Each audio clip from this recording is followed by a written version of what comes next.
I think we are back. Hello, welcome to Comics in Quarantine Solving Problems. Are you there, Eric? I think I'm here, Steve.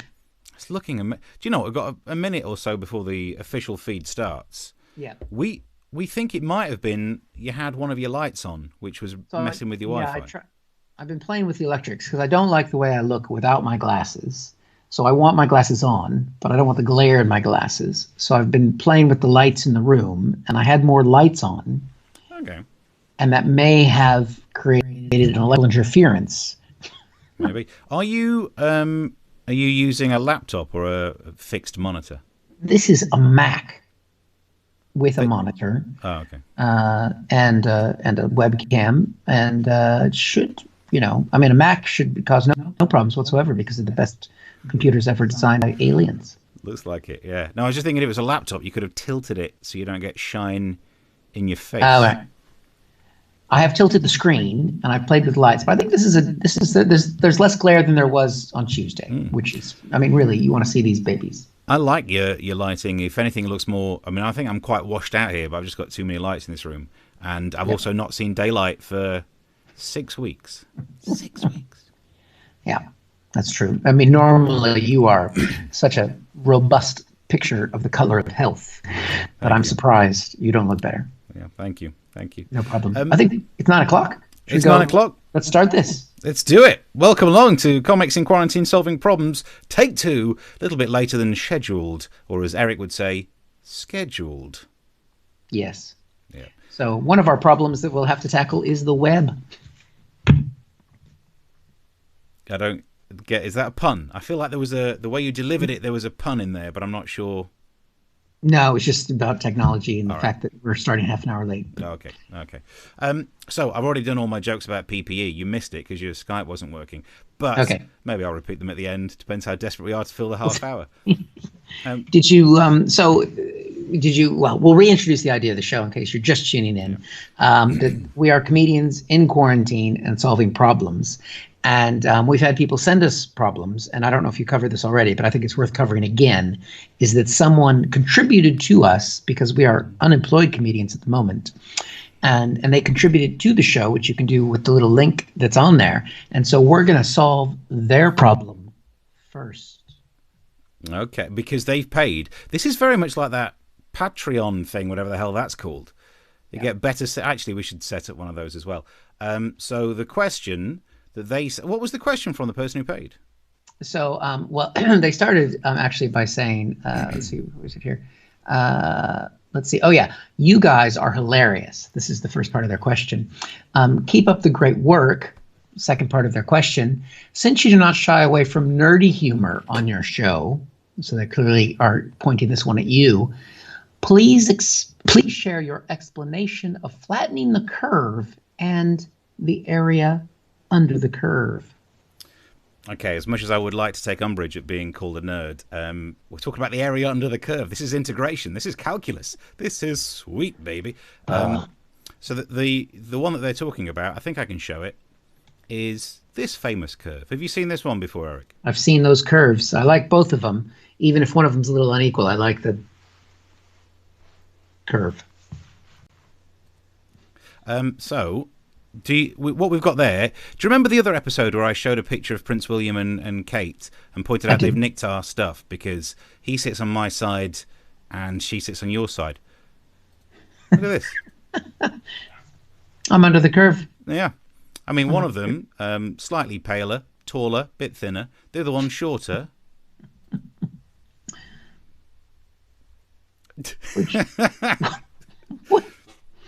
But fine. I have gained a little weight, but in case no one really understands what kind of shape we're talking about, for the British audience, do you remember the children's TV show Stop It and Tidy Up? Here's a picture. So what you've got there is one was short, one was tall, but it's the wrong way around. So this is what we call in the world of science the reverse Stop It and Tidy Up curve. There it is. You can see the curve. First peak is taller, and the second one is flattened, very much like that. So what you're dealing with there is the flattened curve. Now, the area underneath it, I think, roughly should be approximately the same because the height of the curve the area under it is proportional to how many people have been infected. But if you're infected, you stay infected for more than 1 day. So I think you get counted more than once. Yeah. The area under the flattened curve stretches out further. So I think it should be about the same. The only reason the blue, here we are. The only reason the blue one would be shorter is because we might get a cure. But then at the same time, the reason the yellowy browny one might be shorter is because more people die in it. And if you die, you're not counted twice. So yeah, that's my explanation of the curve. It's not just about infection rates. It's the same curve for things like deaths. And also, I guess it'd be the same curve for things like this. That is what happens when people make podcasts without thinking about it on their phone. If they wait longer and put some effort in, you see what they've done there is they've flattened the curve. Right. Well done. Hey, look, if someone's going to pay to ask a question, I'm going to put some damn work in answering it. I think that's what that shows, is a commitment to answering a question, even if I'm not sure how much of that was factually helpful. But that's not the point of the show. The point of having comics solve your problems isn't that you're going to get a real answer. It's was that Donald Trump Sharpie that you was using to, on that one? Yeah. Well, that was artistic. What's wrong with that? That looked pretty good. No, but I mean, that drawing looks a little bit like the hurricane drawing that Donald Trump did when he was trying to say the scope of a hurricane getting to Georgia. Yeah. Because he said that, and then he tried to add it to a map later on. But if Donald Trump was doing that, he very much would have been going, hang on, where is it? One boob is bigger than the other. That's all Donald Trump sees in that, to flatten the curve graph. Well, that's all. To be fair, that's all I saw the whole time. So if you've got any questions you'd like to ask, you can get in touch via various messaging places. And if you donate as well, you'll definitely be in the show. Shout out to Sharon, who says yay, and Jeff, who says evening. Evening. Oh, there you go. I'll try and check my socials here to see if anyone's messaged on mine. But this might make noise there. Oh, that is making noise. While you do that, so the other, do you want to jump into your first topic? I dealt with the PPE earlier. Anything else that you want to deal with? Well, this is one story where I kind of feel like I owe someone an apology. And because it's been a problem, obviously, a lot of us are struggling economically with this crisis, some more than others, like comics. That's why you can contribute to the show. But this one person in particular, I want to apologize to directly, and that's Sir Richard Branson. And, he owns or is part of an airline conglomerate. They've been struggling, the airlines, and he basically said he needed government assistance for his airlines. And I was a bit like, what? You're a billionaire. Come on, mate. Step up. You should be able to bail yourself out of this. But then I saw this headline today. I think we have it. Just need to show. Look at that. The Richard Branson to mortgage Caribbean island as he seeks a Virgin bailout. Now, I'm going to avoid the obvious play rounds with the word Virgin and what that could possibly mean. We know in this case it means his company. He's not trying to bail out some 19-year-old young man who was in his second year of university, like some people were when they were.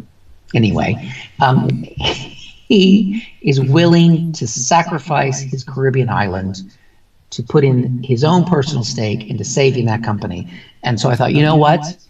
I'm having some financial struggles as well at the moment. What could I mortgage to help out, to pay my bills, because I don't want to let people down. Now, I don't own an island. I don't own a house. I do have a few things here. I've got, I went through the most valuable assets I have at the moment.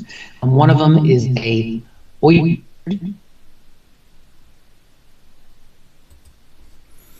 showing that Oyster might have caused some more web trouble. I don't know if there's a copyright issue there. I think someone's trying to shut us down again. Yep, we see it now. Can you see that? So I'm willing to, did you hear that? I'm willing to mortgage this. I'm also willing to mortgage, another brand issue, an Amazon £20 gift card. Yep. How much do you want for it? It's been used. Okay. So I don't know if there's any money left on that. I'm also willing to mortgage my wedding ring. That's available.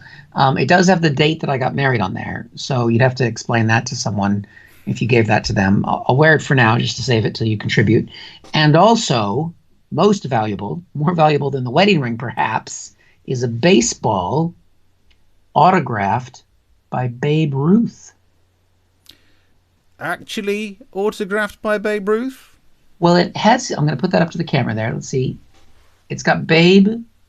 Ooh, I'm zeroing in. Tilting. One way. There we go. Ruth written on it. Mm. Now, I believe that was actually written by my father-in-law, who was not Babe Ruth. Just to clarify. But it's a baseball autographed by Babe Ruth. I stand by that as the equivalent worth of a Caribbean island. Okay. Or Caribbean island, however you want to say it. I don't care. What about you, Steve? What are you willing to mortgage to save us in this crisis? Nothing. I've already got a mortgage on this damn place. I'm already struggling as it is. Thank you. I don't employ or contribute to society, so it's absolutely fine. I don't need to go on the furlough scheme. I don't give anyone any jobs or produce anything that society really needs. So, no one's going to donate if that's the way you're pitching yourself, Steve. Donate to Eric. He needs it and deserves it more than I do. I mean, look, hey, I say I don't contribute to society. There's the books there. There was the 2 books that I wrote that you could buy, that one or that one. And what's this up here? It's not just the Hackney Gazette anymore. Copy of the Chad from the Ashfield and Mansfield area. You better not be driving up to those areas to get those papers. They are so out of date. Sending them to you. I just kept a copy of one of all the newspapers. Next time we do a show, there'll be a Swindon Advertiser up there as well. Right. Brilliant. So have you made your peace with Richard Branson then? Well, I mean, I'm glad that he's put a little skin in the game. That's what I'd like to say, and I'm willing to as well if you would like to purchase this autographed baseball. Signed by your father. Contact me. Yeah. Okay. It says Babe Ruth. Yeah. It's signed by your father-in-law. But in terms of people that I'd like to complain about, I'm going to have to go for, and I don't want to nick your thunder here, but Donald Trump. Because you know how the big comparison between us and America is that America, they've got protests about opening things up. And look, it's not easy living in lockdown, but I think over here we're doing it to the best of our ability and we mean well by it. But over in America, they've been saying, look, things need to be opened for some very important reasons. Here's a clip. We want to get our country open again. We want to have our sports leagues open. You want to watch sports. It's important. We miss sports. Sports. Useless. No one really cares about sports. No one's going to buy a baseball that's been signed by anyone. So, and I realised, look, I don't think that sport is that important when you compare it to things like breathing, and that's actually what we're comparing it to at the moment. However, I realised I'm biased. I got a confirmation bias on this one because I don't really like sport. So I'm not noticing the ways in which sport is important. So I thought, okay, challenge your bias. I'm very much like Donald Trump in that way. I'm open-minded and I challenge my own bias. So let's take as an assumption that sport is important. Do we need to open up society to let people watch sport? No, we don't. We just need to start watching lockdown sports. For example, whenever you go into the supermarket, seeing people panic and try and stay at least 2 meters away from everyone else who's coming near them, that's like watching the Western version of Kabaddi. It's quite enjoyable. I personally enjoy placing bets on how long I can watch a runner for before they get stopped by armed police to ask why they're out of the house. There's another sport which I came up with that we could enjoy, pigeon racing. Now, I know you're not actually allowed pigeon racing. When they get together, they call it a meet, I think, and you're not allowed. It's one thing we're not allowed to do is meet. But you don't have to go to the pigeons can come to you. Next time you go out on a run, if you spot some pigeons, watch them race. I went for a run earlier and saw this exciting final. And as we come into the final metre, it's Koo Stark in the lead with Flockstock and 2 Smoking Barrels bringing up the rear. Koo now starting to slow. He's not been beaten since the sitting on a ledger, but it's Flock that's having a great season. And he overtakes. It's all over. And they'll be dancing on Pigeon Street tonight. Exciting stuff. That was very exciting. Yeah. And also, I've been inventing some sports as well to try and help out my fellow sports athletes. Is that what they're called? I have quite a long corridor in the flat that I've got a big mortgage on. And I also have some very cheap nylon slippy socks. Put those together, and what we've got there is human curling. Human curling, take 14. I've been polishing this floorway for quite a while now, so stay there. Take a run up from the kitchen. See if we can go for the record.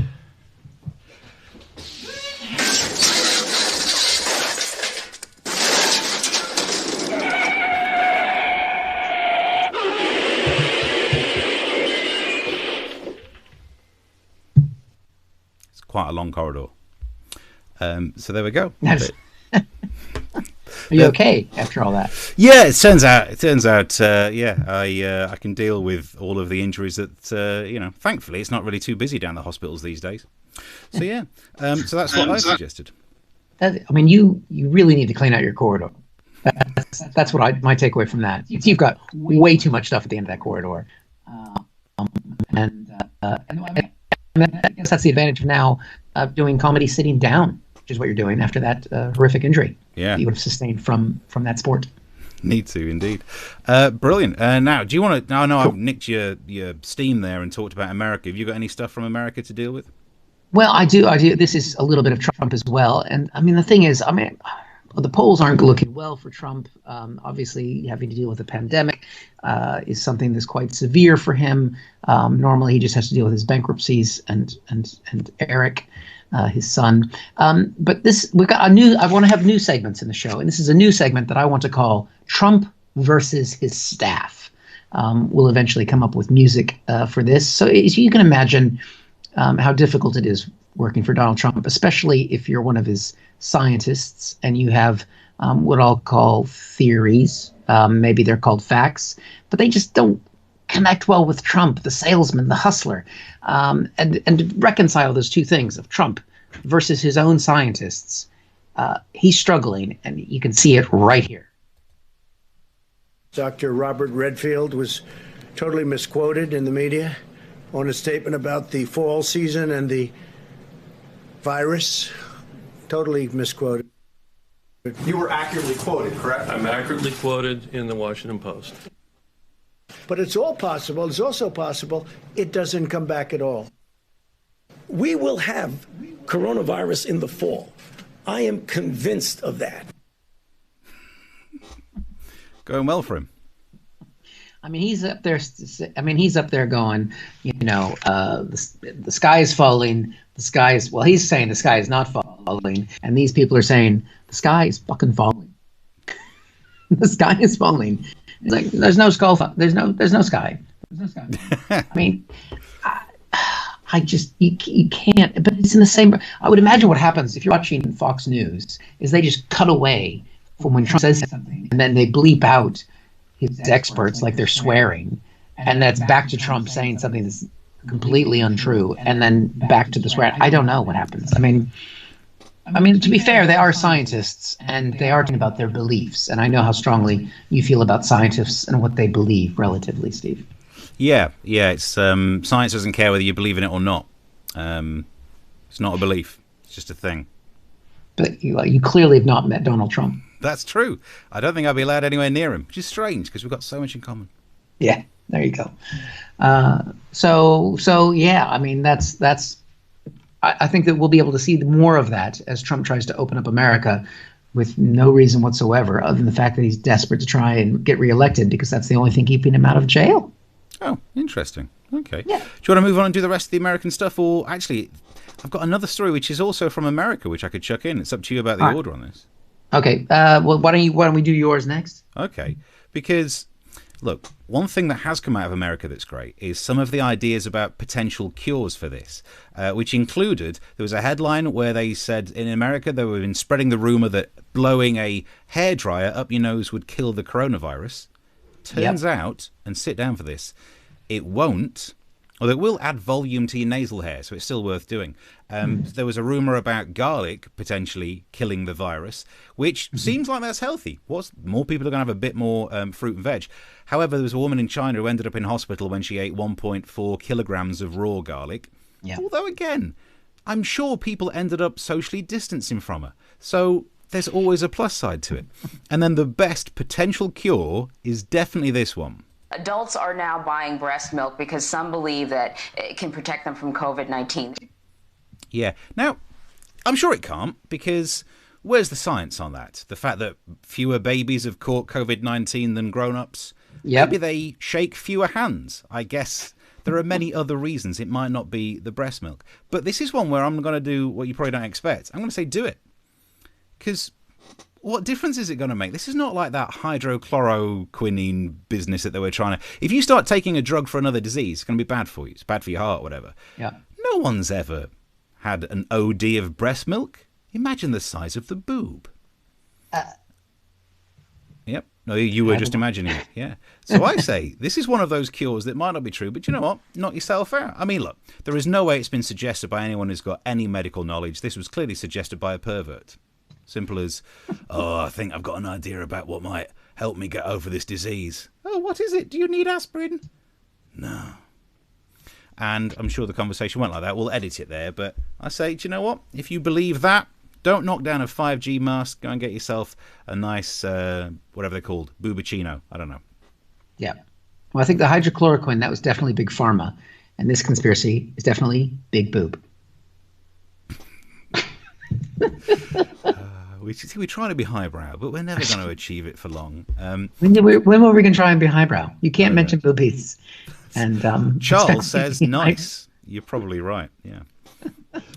I mean, yeah, I agree with you on that one. I mean, I know on these kind of shows you're supposed to argue with each other, but yeah, I think that, with this going on, we have to try anything that we can. And if that's what it takes, then I will be there. Yeah. And yes, you'll end up with one of those milk moustaches, but you're going to be wearing a face mask anyway. So there's never been a better time to be into breast milk. Yeah. Do you want to pick it up? What's your other news from America? Expected you to say. This is another new segment of the show that I think we need to call "America is Fucked," if we're allowed to swear, because it's not. I know that we take the piss out of Trump quite a bit, but it's not just Trump that's trying to kill Americans. There's other politicians that are trying to do it as well, and there are other reasons why the country's in deep. I've got two pieces of evidence for you. The first one is the mayor of Las Vegas, of all places. Her name is Caroline Goodman, and she wants to take an interesting gamble with Las Vegas, and I think we've got a little clip. Said let the businesses open. Competition will destroy that business if in fact they get evidence they have a disease there. So that should happen. Just let the businesses open. If it becomes a vector for viral infection and those people go back to their states and around the world, so be it. It's a responsibility of each one of us as a human being and part of the civilized world to know when we're sick. We don't do bad things to people at all, ever. What do you think, Steve? Capitalism at its finest. She makes a very strong point. I think the free market will sort this out, because if your customers die, they will spend less money, and that might impact your business. Yeah, it's very much, do I want to play the slots, or do I want to get a deathly virus? It's a difficult question. But that is how capitalism works. What I do love about that interview, if you get a chance to watch the whole thing, it's about 25 minutes, is the exasperation of Jake Tapper. I mean, if you want to see a man who is at his wit's end going, you're what? What? It's incredible. Fair enough. You said you had two pieces of information. I've got two pieces of evidence. The other, it's not just Caroline who wants to play Who Wants to Live or Die. We've also got the Lieutenant Governor Patrick of Texas, of all places, who also has got an interesting view of how we should deal with this whole coronavirus problem. In Texas, we have 29 million people. We've lost 495, and every life is valuable. But 500 people out of 29 million, and we're locked down, and we're crushing the average worker. We're crushing small business. We're crushing the markets. We're crushing this country. And what I said when I was with you that night, there are more important things than living. Wow. Yeah. He's kind of flipped it there. He's got the old saying, give me liberty or give me death. And he is definitely offering for give me death. So, what do you think, Steve? What is more important to you than living? It is true. He's actually going for give me liberty and death is what he's going for. Bit of both. Give me liberty to die is what he's asking for. I will admit there are times when you should and shouldn't say but, and I think after you've just said every life is important, is you've left yourself wide open. Maybe then going, but yours. It's like, I don't want to say something racist, but I think we've got a catchphrase. The show's finally got a catchphrase. But I think, not the racist really, bit, what do you value? What do you? I mean, you've given up a lot. We've sacrificed doing this. We've sacrificed our income. So you can donate to the show if you want to, because we have no money. But there are, I guess, there's some things that are, Yeah. Is it worth it? What would they have to ban me from doing that I would say no? I will take my chance against this RNA in a pissy sack of protein, and I will fight the COVID-19. That's difficult because the problem is I'm such an introvert. I'm more scared about what happens when we come out of lockdown and I have to deal with people again, because I've just lost my tolerance to them. I've slowly through my life built up the ability to deal with people, but I'm not used to it now. So it's going to be difficult.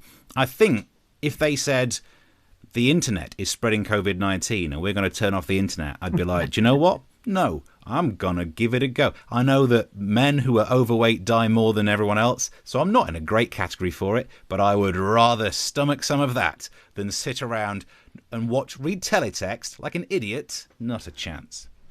I've still got our VCR, so I'm prepared. Yeah, dear me. So I think we've covered, we've covered a lot of the news stories there. It's Sue says hi as well. If you'd like to get in touch in various platforms, you can do a shout out and we'll answer any questions. There was a question today on Twitter. Do you have it in front of you? Because you've got more of the questions than I have. The one about light. I did have some questions. What was the other question? Hold on. While you're finding that, Sharon says, "Oh, it's here so we go." Sorry, I was going to read this message before you read that one out. Sharon says, it's so true. My bullshit threshold has never been so low since I've been alone. It's going to be difficult coming out, isn't it? Oh, people. Yeah, so this was one that was kind of dedicated. It was more towards you. This is the color one, if you're ready for that. This was Mark Randall asked us, if the wavelengths of visible light changed so that red became orange, orange became yellow, etc., how would the song Snooker Loopy sound? Now, I'm saying that question is for you because I've got no idea what he's talking about. Well, I'm here. That was a strange time for your Skype to hold. I'm here to help. So I did the research on this. And if you send us questions when we're not broadcasting live, we'll still do the research, especially if you donate the links at the bottom. Do you know the song Snooker Loopy? Nope. So, the actual lyrics, I should inform you of the actual lyrics. Pot the red and screw back for the yellow, green, brown, blue, pink, and black. That's the song. That sounds dirty. Yeah, it does. Don't want to know what the green is. You want to get that looked at. But what he's talking about is, and look, I've got, hopefully here, if I should be able to show you what a spectrum of visible light looks like. So that's all of the colours right there. That's nice, isn't it? So, Mark is saying that the red goes to orange, which as you can see is a small change. That's just a small step in the right direction, off to the right of the screen. So I've looked at this. Oh, I think your internet's going again. I'll just do some of this while we're doing it. The red becomes orange. We can then see that yellow moves across to green. Green would move across to light blue. And here's the tricky one. Brown, which I guess would be somewhere between red and yellow, would move to somewhere between yellow and green. Eric, if you're still with us, what colour is between yellow and green? I can't hear you. Yeah. Say the question again. What colour is between yellow and green? Blue. I couldn't. What? It's not. No, it's like if you mix yellow and green together. What colour is it? I mean, even on that chart, I don't really. It's a greeny yellow or a yellowy green. Lime. Lime would be better. I googled it and came up with chartreuse, which is apparently a mix of yellow and green. I'm going to write down lime. Lime's definitely going to scan better. Here's an interesting thing, though. Black won't change because it is the absence of colour, the total absorption of all spectrum of light, so it doesn't matter. And that's good because that's the word that rhymes with back earlier in the song.